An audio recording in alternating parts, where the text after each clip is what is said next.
Hey strong people, Kalle Beck here from StartingStrongman.com, and today I am going to talk about why you shouldn't deadlift. I'm kidding. I'm going to actually put context and use nuance into what my good friend Robert Oberst said on the Joe Rogan Experience on why he said people shouldn't deadlift unless they plan on doing deadlifts in competition, meaning you're a strongman, a power lifter, or any other sport, maybe CrossFit, where that is a competition lift for you. So that's the first thing I want to just make an example of is he didn't say you shouldn't deadlift. He didn't say that they're inherently dangerous. He said the risk versus the reward, in his opinion, is not worth it. And he's mainly talking about team sports because Oberst comes from a football background, and people in football don't deadlift, at least then and not very often. He just said that there's other things you can do that are somehow safer, that are somewhat safer, that will get the same kind of athletic benefits. The deadlift, in my opinion, this is me talking, is not inherently dangerous, but I think the problem is that a lot of people use it in a dangerous way. It's probably the most bastardized lift that there is in the gym, maybe other than bench press. But where I'd say it has the one up on being just completely just done horribly is that on the bench press, there's some fear for your life that the bar is going to come crashing down on you. So you at least have a spotter.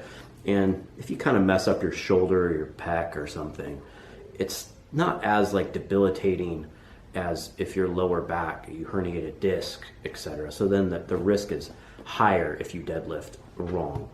I think that people need to understand that the deadlift is not a basic human movement, as I have seen people say. The deadlift is a hip hinge, and a hip hinge is very beneficial for everyone. Everyone should do some sort of hip hinge. The thing is that people need to take away, and what his point was in order to do a hip hinge, should you do a barbell deadlift like a power lifter or strongman does? And the answer is probably not. You can use a trap bar, a hex bar. You can do dumbbell deadlifts, farmer's walks, sandbags, different types of cleans, which I have in my opinion on those, they're harder to train. So let's take, you have a room full of 60 high school athletes, and they're 15 or so year old boys. You don't think that they're just going to try to see who can pull the most weight? We've all seen it with these cat back, rounded backs, and just awful form. And that's the problem, is that it's a misused lift.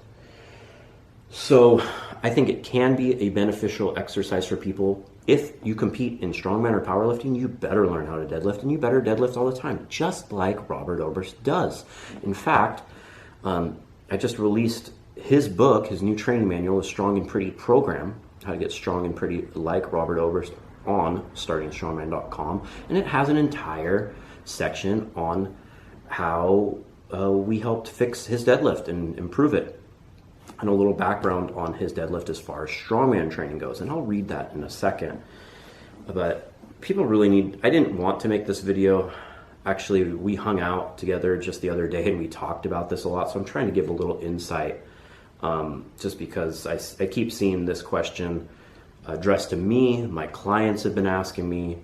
It's posted numerous times in the Starting Strongman Facebook group, and it's just completely taken, people are putting way too much into just a throwaway comment on Joe Rogan that wasn't delved deep into. And they're letting, and a lot of other people are letting their own bias really affect their judgment.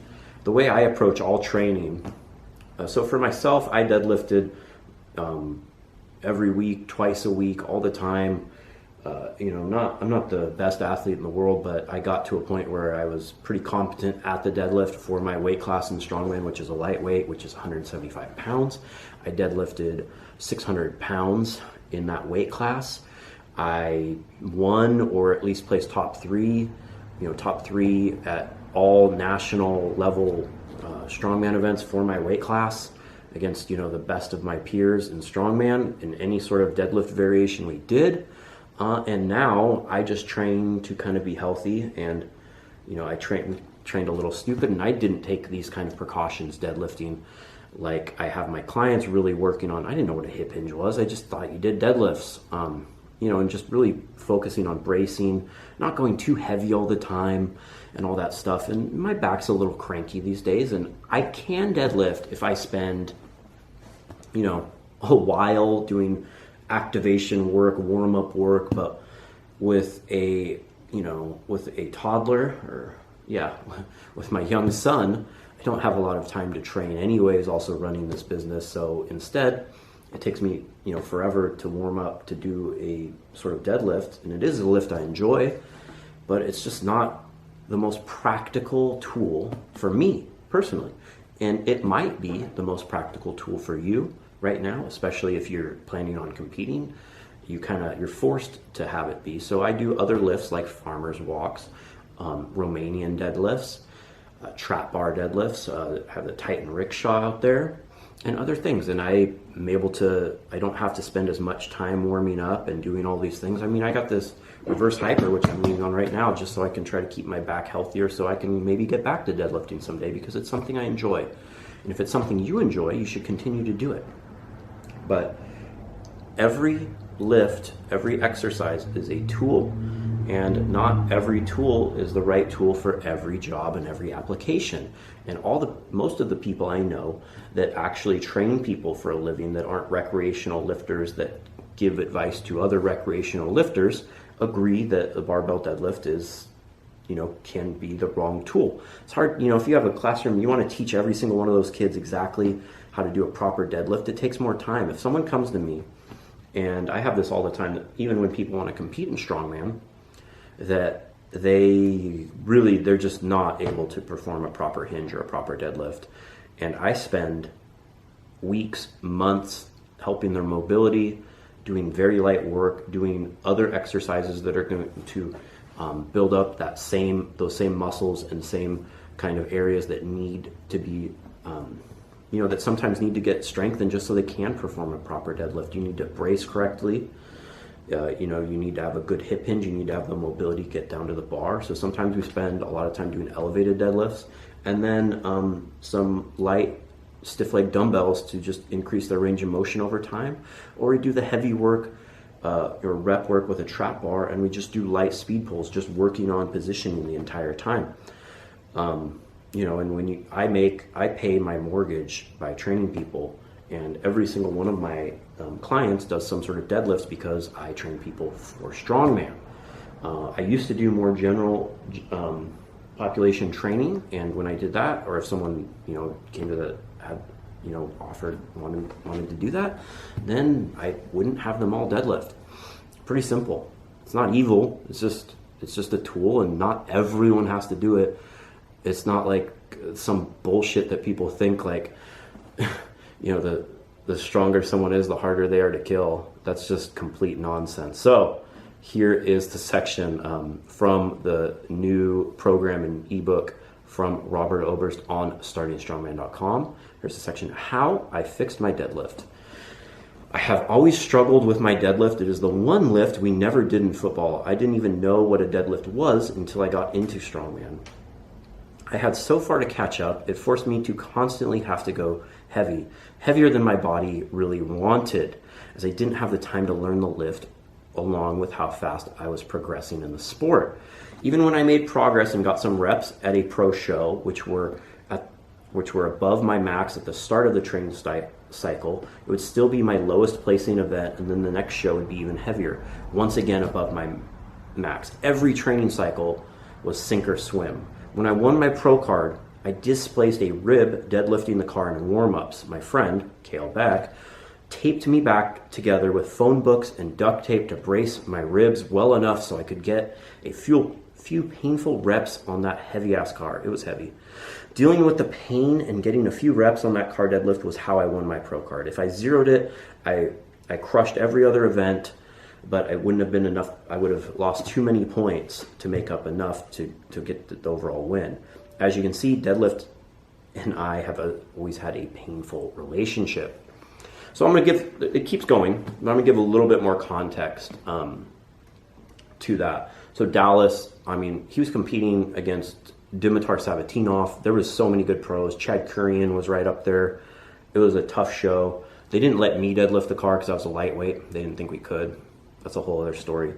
But just giving some context on the deadlift, and you know, this is Obi's less than a year into strongman at this point and hadn't done a deadlift ever, and he's going against people that, you know, deadlift 800-900 pounds. So it's always been a difficult thing. Taking a year off really let me start over with my deadlift. I tried a whole bunch of different things, but it turns out the problem was that I didn't have an ass.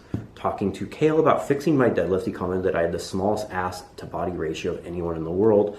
The glutes are the largest muscle in the human body, but I don't have a normal human body, and my shoulders were plumper and bigger than my butt. To begin, I started with a bunch of lightweight activation techniques to get my glutes working. I would do single leg deadlifts, glute bridges, hip thrusts, and X-band walks for almost an hour before every deadlift session. Remember when I said like why I don't deadlift right now? Just because I have to do that same kind of stuff to be able to deadlift heavy. I did a lot of light deadlifts for low reps and lots of sets to build up confidence and relearn the deadlift. I made sure to practice perfect form in every rep, and I could feel my glutes engaged to finish the lockouts. For assistance lifts, I do lots of back work like barbell rows, dumbbell rows, and shrugs. For the hamstrings, I like Romanian deadlift done very slowly and deliberately, lowering the weight down with either dumbbells or a barbell. The other thing that really helped was extra focus on the quads. Due to my height and how far I have to pick up the barbell on a deadlift, I need that push from the legs to get things going at the start of the lift.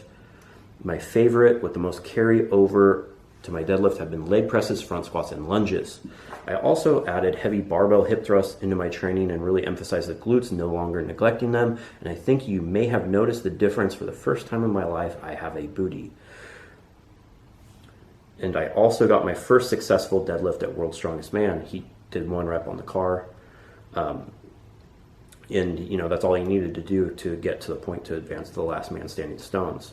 So then we go into, you know, a little bit putting it all together, and there's actually deadlifts in the program that cover that kind of philosophy. You can, of course, again, pick it up at startingstrongman.com. And I just want to, you know, everyone likes to put these clickbait titles out there. I keep going, replying to all these messages, but I wanted to put my side of the story. I've actually deadlifted Robert Oberst. So even if Robert Oberst thinks you shouldn't deadlift, which isn't true, he doesn't think you shouldn't deadlift him.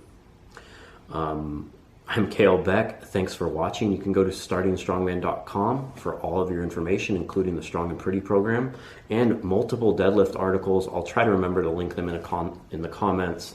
We have a 10-week deadlift program that's free, put up by Drew Spriggs, and also a whole article he wrote, which is great, on how, if you do want to deadlift, how to fix the hip hinge and a bunch of activation and corrective techniques that, you know, to use that so you can actually deadlift safely and effectively. Because no one's saying you shouldn't. It's just saying think about things, and you shouldn't force a single exercise. If you keep getting hurt doing something, it's definitely not working for you.